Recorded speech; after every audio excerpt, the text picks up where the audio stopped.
ministre de l'Intérieur et des cultes, Gérard Collomb. Le président Emmanuel Macron doit bientôt faire des annonces concernant la réforme de l'islam. Et RMC remet ce matin une question sur la table.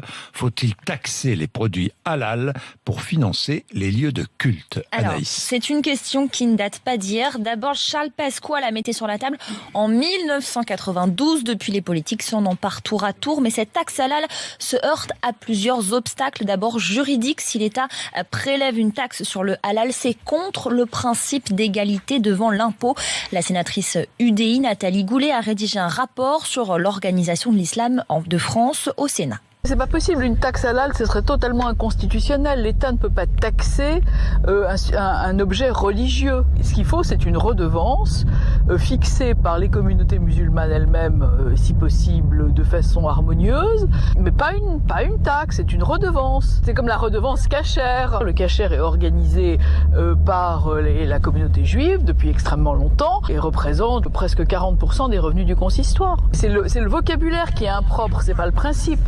Alors la différence avec la cacheroute, cette taxe sur le kasher, c'est que les certificats kasher sont soumis aux autorités religieuses alors qu'il n'existe aucune charte du halal. Le label peut être délivré par une mosquée comme par un organisme commercial sans lien avec l'islam.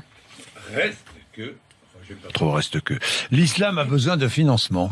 Les comptes de la deuxième religion de France sont en déficit. En fait, l'islam est principalement financé par ses fidèles.